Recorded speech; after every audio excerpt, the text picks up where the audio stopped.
आतंकियों की मदद से बांग्लादेश की सत्ता हथियाई। यूनुस ने अवामी लीग पर प्रतिबंध लगाया है। हसीना की तरफ से बड़ा बयान सामने आ रहा है। बांग्लादेश की पूर्व प्रधानमंत्री शेख हसीना ने मोहम्मद यूनुस पर आतंकवादियों की मदद से बांग्लादेश की सत्ता हथियाने का आरोप लगाया है, जिनमें प्रतिबंधित संगठन भी शामिल हैं। बांग्लादेश में सियासी उथल पुथल के बीच देश की पूर्व प्रधानमंत्री शेख हसीना ने अंतरिम सरकार के मुखिया मोहम्मद यूनुस पर बड़ा आरोप लगाया है। उन्होंने कहा कि यूनुस ने आतंकवादियों की मदद से बांग्लादेश की सत्ता हथियाई है और इसमें से कई आतंकी संगठन ऐसे हैं जिन पर अंतर्राष्ट्रीय बैन लगा हुआ है। पूर्व प्रधानमंत्री शेख हसीना ने अपने फेसबुक पोस्ट में कहा कि यूनुस ने सत्ता हथियाने के लिए प्रतिबंधित लोगों की मदद ली, जिनसे अब तक हमने बांग्लादेश के लोगों की रक्षा की थी। उन्होंने कहा, सिर्फ एक आतंकवादी हमले के बाद हमने सख्त कदम उठाए, कई लोगों को गिरफ्तार किया, लेकिन अब बांग्लादेश की जेलें खाली हैं। यूनुस ने ऐसे सभी लोगों को रिहा कर दिया है और अब बांग्लादेश में उन आतंकवादियों का ही राज है।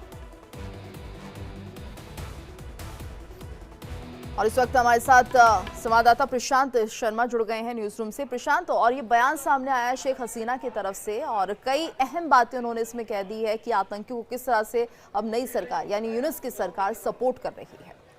जी बिल्कुल, ये बहुत बड़ा हमला था शेख हसीना का मोहम्मद यूनुस पे, क्योंकि पहली बार ओपन फेसबुक पे आके उन्होंने ये पोस्ट किया है 5 अगस्त 2024 जब ये तख्ता पलट हुआ था बांग्लादेश से शेख हसीना का। उसके बाद का ये सबसे बड़ा बयान माना जा रहा है। उन्होंने साफ तौर पे ही कहा है कि हमारे महान बंगाली राष्ट्र को संविधान जिसे हमने लंबे समय से मुक्ति संग्राम से हासिल किया था, उन्हें इस अगर उग्रवादी यानी कि इस सरकार को शेख हसीना ने उग्रवादी की सरकार बनाया है कि उनके दम पे ये सरकार चुनी गई और जो मेन अंतर्राष्ट्रीय जिसमें प्रतिबंध लगे हैं ऐसे आतंकवादियों को इन्होंने सत्ता में लाए हैं और जेल जो भरी होनी चाहिए थी इन जैसे आतंकवादियों की, वो अभी तक खाली है। तो पूरा जो एक जोर है बांग्लादेश को वापस सत्ता में आने का, शेख हसीना का ये बयान बहुत ज़्यादा इम्पॉर्टेंट इसलिए भी है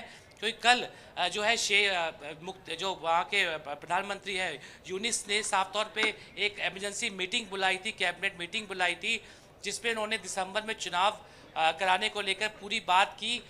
कहानी ये तक आ रही थी कि वो हो सकता है कि इस्तीफा दे दे या फिर जो है बाकी लोगों को जो है सत्ता में लाए, या फिर क्योंकि बीच में कल हमने 2-3 ऐसी भी खबरें सुनी थी कि जो लोकल पुलिस है या आर्मी है वो बांग्लादेश की सड़कों पे आ गई है और फ्लैग मार्च कर रही है। तो तख्ता पलट का भी एक बड़ा जो है डर मोहम्मद यूनुस को लग रहा है और इसी का फ़ायदा शायद शेख हसीना उठाना चाहती हैं और वापस सत्ता में आना चाहती हैं।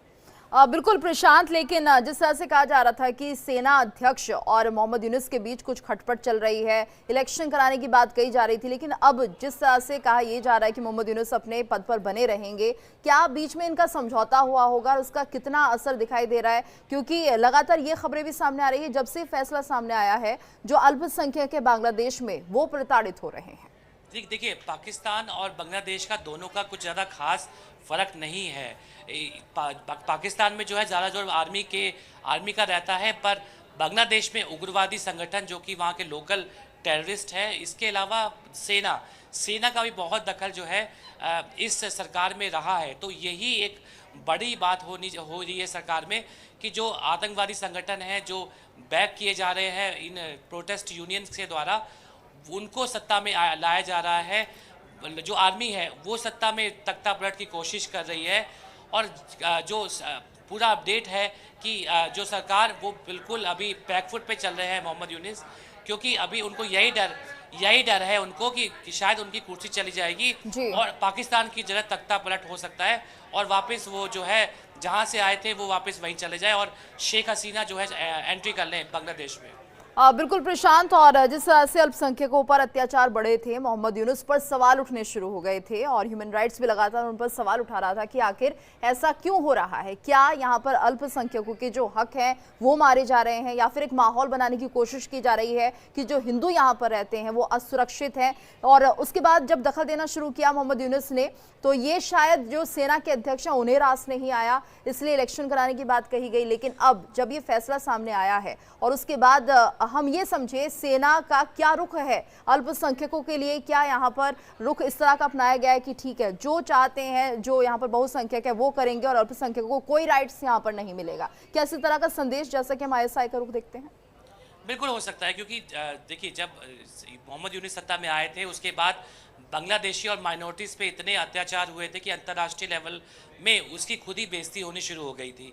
और आर्मी का पूरा सपोर्ट जो है इन हिंदुओं या फिर जो अल्पसंख्यक है उनको जो है शोषण करने में ज़्यादा लगा। US हो चाहे दूसरी कंट्रीज़ हो, उन्होंने बड़े लेवल पे इसकी निंदा की थी। और जो वहाँ की आर्मी है, और क्योंकि शेख हसीना ने भी अपनी तरफ से एक पोस्ट किया था कि जो हमने जिस अल्पसंख्यकों को संभाल के रखा उसे ये सरकार जो है अत्याचार और शोषण करने के बिल्कुल उन पे शोषण कर रही है।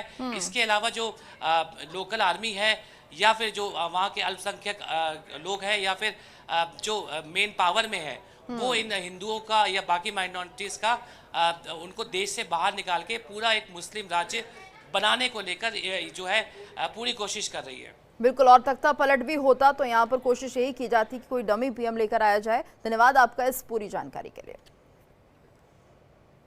आगे बढ़ते हैं। कांग्रेस नेता